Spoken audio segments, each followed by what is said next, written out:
table now looks. Yeah, we said beforehand it was a game we felt they had to win to get themselves back into a position to challenge. And we said also that if a team goes on a run, which there's every chance Tottenham can do now, with that result, with that performance, with the confidence that will give them.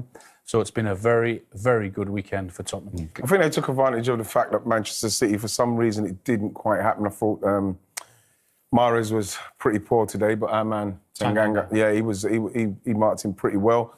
And I thought the end product in certain situations weren't right. And it was a day that if you're going to have a go at them, this was the day, like the gaffer said, Glenn Hoddle said.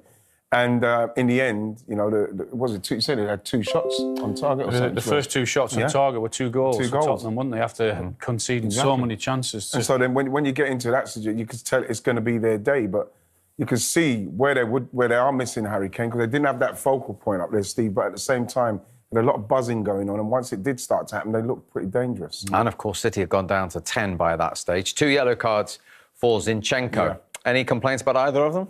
No, well, he was one of the yellow card for the bit of the melee after the penalty decision. He comes storming in there, and the assistant referee, I think, informs Mike Dean, the referee, that he should yellow card. I think it was 3 players in the end who got the yellow card. So in terms of that one, he can't really complain. He's come from near the halfway line to get involved. And then the second one, he knows exactly what he's doing. It was a stupid challenge. He knows he's on a yellow card. He's actually looking at him the whole way. So, yeah, Mike Dean gets that absolutely right. I think as well you could see in that melee, I think it was Sergio Aguero and Serge Aurier. There was a kind of slap. You saw the blood in his mouth. But you have to look at that one there in particular and think to yourself, there was Kyle Walker was covering him. So even if Harry Winks did get past him, if he could have tracked him, like I think the commentator said, then they may have seen out the danger. And I think that going down to 10 men really put the pressure on them. Yeah. No, it was... then they managed the game really well after that, Tottenham. It's been a fantastic weekend for them, a brilliant day.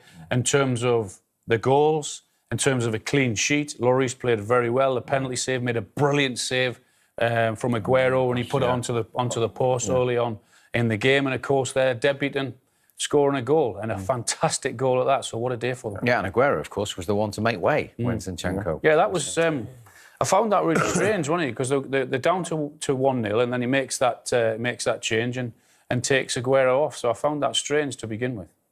OK. I think we can go to the Tottenham Hotspur Stadium. No? OK, we're going to go there in a moment, I think, and get some reaction. Because, as Alan was saying, that will galvanise the Tottenham dressing room at this stage, won't it? Well, it will, because any win that they can get when they haven't got their main man and they play, and it's against City. Whatever we say about against City, they are still a fantastic team. And when you beat them, that's going to give you a certain amount of confidence. And because Spurs are so good, it's a situation where they can just continue to build momentum on that kind of win. Let's find out exactly what it means to the Tottenham dressing room, because one of their goal scorers, Son, I'm delighted to say. So, this dramatic Premier League weekend is completed. It all started with Chelsea, of course, with that point at Leicester. Some huge wins at the bottom yesterday, none more so for Bournemouth. West Ham throwing away that lead, Watford 2. And, of course, today, no goals between Burnley and Arsenal, and Spurs 2-0 against City. Mourinho, for the 6th time in his managerial career, getting the better of Guardiola. And just to reiterate what that means at the top of the table, City beaten 6th time. Now, let me also tell you how significant that is, because Pep Guardiola, in his league managerial career, has never lost more than 6 games in an entire season. 22-point lead for Liverpool, the biggest at any stage of an English top-flight season. But the gap between 4th and the chasing pack reduced. Tottenham, now the closest to Chelsea, 4 points behind Chelsea. And in terms of Liverpool, they now need 18 more points. They already have 73 of them, and they've only dropped points in 1 game, of course, at Old Trafford, to be absolutely certain of that Premier League title. Burnley and Arsenal started the day in the bottom half. It is Burnley who remain there, but they are level on points with the Gunners and Newcastle and Southampton on 31, and 1 clear of Crystal Palace. What a boost for Tottenham. 0-0 then at the Tottenham Hotspur Stadium at the break, but that does not tell the story of the first half. Let's get straight to it. Right, so many major incidents. Penalty awarding. It took a while, but did they get the correct decision? Yes, it was a penalty. Aurier missed the ball, brought Aguero down. Aguero pokes the ball away from him. So yes, it definitely is the right decision. They eventually got there.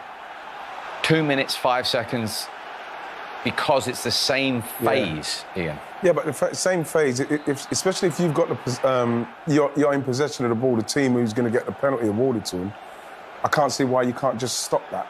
Because the rules say you can't, I guess. Yeah, but then the rules are wrong, because it doesn't make. What happens if they're scoring that in that 2 minutes? Does the goal get disallowed? Just stop it.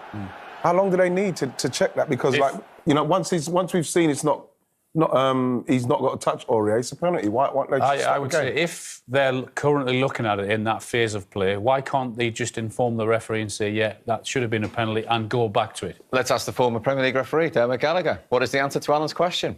They have to wait until it goes into a neutral zone, Steve. So what happens is Kevin Fender's looking at it, he decides it's a penalty, and he feeds back to Dino. Once it goes into a neutral place, which it did in the middle of the park, at that point he can stop it. So at that point he stopped and penalty was given. But if they've come to that decision after a minute, why do you have to wait 2.5 minutes for them to do that? Why can't, if they're going to come to the same decision, because you run the risk of the opposition going up the other end and scoring. This can create a riot in a football ground. So if they've got the decision that it's a penalty, why can't they inform the referee straight away then? And why do we have to wait for it to go into a neutral area? It doesn't make sense. Well, I think what happened, Al, is that they waited to check and check and check, and when they realised it was a penalty, it was at that point that Kevin's got to say, well, once the ball goes into neutral zone there, it was only at that point that it did, after they decided it was a penalty. So it was the first opportunity they had. And you're happy it was a pen, Dermot, yeah? Oh, it was a penalty, yeah, you could see, and the replay behind the goal quite clearly shows this is the one here. See, Aguero touches the ball away, and that's where he's clever. Once he gets that ball past him, Aurier makes the challenge. And that's where I think Mike Dean indicated like he got the ball, but you can't guess. You shouldn't guess, especially now that we've got VAR. Mike Dean, you know, I mean, I'm glad that they intervened in that because it was a pen. That isn't the end of the drama. Yeah. Because Hugo Lloris makes the save. Then, have they got the right decision here, or is it another penalty? This one for me, I think he's going for a penalty. I don't think there's enough. By the way, you better hurry up. We've only got 15 minutes. I've got to get into my yes or no rating. I've got to get penalty into my second or no penalty? I'm getting into my second phase. I think that this one wasn't a penalty. Wasn't. Alan? No. With the angles that I have seen, which haven't been great, I think that's another penalty. Oh, do you? Mike. I do, yeah. Dermot? I think no, I'm with Righty on this. I think he's gone in, he realised he can't get the ball, and he's taken a bit of a chance. He's on the way down, isn't he, Derm? You see him? He is for me, yeah. Who can't get the ball? Who's realises he can't get the ball? I think at this point, he's second favourite to get the ball, and he's quite happy to go down. I think his knees buckle, and I don't Who realises he can't get the ball? Sterling. I don't think Sterling can get that ball and get back. Sterling got the ball. He touched the ball. Now, Dermot, sorry to intervene. You saw Jose Mourinho waving the imaginary card there. If you're saying he went down, is there a suggestion of a second yellow card there for you, Dermot? Well, I'm glad he didn't, Steve. I have to say that, because we're debating whether it's a penalty. You know, the two lads there, one says yes, one says no, so that'll show how tight it is. So you wouldn't want to see a player sent off for that when it's so subjective. You agree with that? Well, I thought it was a penalty. Right. You agree with that? No. Are you still in your third phase? I don't think it was a penalty, but I think that what Dermot's saying, I think Sterling realises he can just get there so as he can get the penalties. He's trying to get the penalty. OK, on the subject of yellow and red cards, that was yellow. Any problem with this? No, not for me. I think that there's not enough. He's not intently trying to do. He's not out of control of his body for me, what I've seen. I think it's more reckless than anything. It's a really tight call, but I think he gets the right decision in terms of it's a yellow card, yes. Dermot? I think it looks nasty, but I think what saves Sterling is the fact that Dele Alli gets a little touch on the ball, which moves it away, and I think the fact that Sterling stood up means there's not a lot of intensity, which I think is what saved him. Goodness me. Dermot, thank you for now. No doubt we will speak again later. No goals, but no shortage of talking points in that first half. We all saw what Jose Mourinho thought of it with various guises. But the game is still in the balance. Any stage of any English top-flight season at the end of the match weekend. And significantly for Spurs, up to 37 points, up to 5th, only 4 now of Frank Lampard's Chelsea and that final Champions League spot. Well, Alan Shearer, try and put that into words. Where do we start? Wow, what a game. It was just fantastic end to end. I mean, I thought the commentator got it spot on there when he said City could be there all day and all night, and it was just one of those days. That ball was not going to go in the back of the net for them. And I kept saying in the second half, Tottenham are going to win this, Tottenham are going to score, because that's often what happens. You get that many chances, you don't put them away, and you get punished at the other end. And boy, did they get punished. What a debut. What a goal. It was an incredible finish. The touch, the finish, just incredible. What a game. His penalty save, of course, will be much talked about in the first half as well. That's so much to debate in that here. Yeah, because I think the first half, you could see City were doing what they do. They had a lot of possession, and I thought Spurs were very, very deep. You know, it was very difficult for them, but like, it was one of those games where it didn't seem it was going to happen for City. And then the penalty, obviously, then the penalty save, and then Zinchenko, and I think that kind of handed the initiative a little bit over to Spurs. And I think we have to say with the goal and the way he took that goal was